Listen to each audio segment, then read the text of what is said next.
दोस्तों बहुत से लोगों ने रिक्वेस्ट की कि प्याज के बारे में बताएं। दोस्तों प्याज हम लोग रोज़ाना ही अपने खान पान में इस्तेमाल करते हैं, लेकिन आज मैं आपको बताने वाला हूं कि दवा के रूप में हम इसका इस्तेमाल किस तरह से कर सकते हैं और हमें इसके क्या क्या फ़ायदे हैं। अब देखिए, बहुत से लोग ऐसे होते हैं जो प्याज बिल्कुल नहीं खाते हैं। अब ये उनकी मर्जी है या उनका क्या रीज़न है जिस वजह से वो प्याज नहीं खाते हैं, ये वो जाने।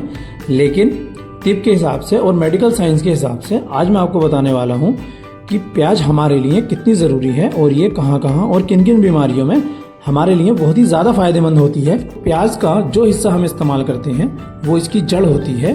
ये जो आप गोल सी बॉल लाइक स्ट्रक्चर आप देख रहे हैं, ये प्याज की जड़ है, या फिर कभी कभी इसका बीज भी इस्तेमाल में लाया जाता है।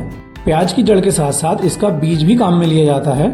दोस्तों प्याज भी दो तरह की होती है। एक होती है जो बागों या खेतों में उगाई जाती है और दूसरी होती है जो जंगली या रेतीली मिट्टी में पाई जाती है। प्याज इंडिया, पाकिस्तान और बांग्लादेश में बहुत ज़्यादा उगाई जाती है और खाई भी जाती है। ये हिंदुस्तान में एमपी, राजस्थान, यूपी और पंजाब में बहुत ज़्यादा उगाई जाती है। और अगर हम बात करें फॉरेन कंट्रीज़ की, तो ये अमेरिका में, न्यूयॉर्क और मैक्सिको में बहुत ज़्यादा उगाई जाती है और वहाँ इसको बहुत ही चाव से लोग खाते हैं और वो इसकी सलाद बनाकर भी खाते हैं और सब्जियों में या तरकारियों में भी इस्तेमाल करते हैं। और अब जो बात मैं बताने वाला हूँ वो बहुत ही कीमती बात है, और बात यह है कि प्याज जो है एक बहुत ही बेहतरीन एंटी फंगल, एंटीऑक्सीडेंट और एंटी कैंसर मेडिसिन की तरह काम करती है। और ये एंटी इन्फ्लेमेटरी भी है, यानी सूजन को भी दूर करती है। लैक्सेटिव है, यानी पेट को मुलायमियत देती है और पेट साफ करने में भी मदद करती है। और दोस्तों प्याज हमारे फेफड़ों में पैदा होने वाले बलगम को पतला करके उसे बाहर निकाल फेंकती है और ये मर्दाना ताकत को बढ़ाने में भी मदद करती है। और दोस्तों एक बात और मैं बता दूं, प्याज खाने से जो हमारे पेट के अंदर कीड़े होते हैं छोटे छोटे, जो आंतों के अंदर से जो खाना हमारे शरीर में जाना चाहिए उसको शरीर में नहीं जाने देते हैं और वहीं थोड़ा थोड़ा कुतर के उसको वहीं से खाते रहते हैं। छोटे छोटे कीड़े जो आंतों में चिपके रहते हैं वो वहाँ पर खाना खा खा के अपनी आबादी बढ़ाते रहते हैं और अपने बच्चे पैदा करते रहते हैं और फिर उनके बच्चे उस खाने को खाते रहते हैं। जो खाना हमारे शरीर को मिलना चाहिए वो हमारे शरीर को नहीं मिल पाता है। तो प्याज जो है उन कीड़ों को मारने में भी मदद करती है। अगर किसी को पेशाब में प्रॉब्लम है, यानी कि पेशाब कम आ रहा है, जलन के साथ आ रहा है, तो ये पेशाब को जारी करने में भी बहुत अच्छी होती है।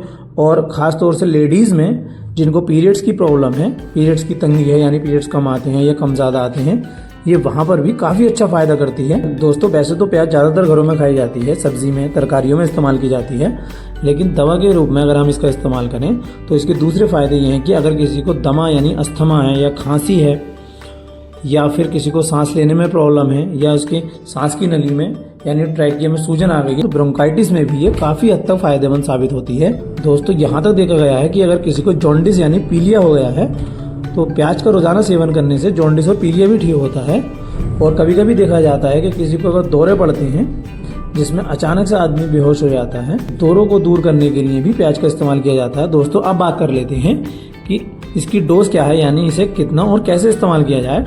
दोस्तों वैसे तो हम दिन भर में 3 से 5 ग्राम तक ही प्याज इस्तेमाल कर सकते हैं। इसको इस्तेमाल करने के अलग अलग एरियाज में अलग अलग तरीके होते हैं। कुछ लोग इसको सलाद बनाकर खाते हैं, तो कुछ लोग सब्जियों में इसको पीस कर डालते हैं। इसको दवा के रूप में अगर आप इस्तेमाल करना चाहते हैं तो 5 ग्राम से ज़्यादा इसकी खुराक ना लें। तो चलिए दोस्तों, और अब हम लास्ट में बात कर लेते हैं प्याज की न्यूट्रिशन वैल्यू की, यानी इससे हमें कौन कौन सी चीज़ें हमें मिलती हैं।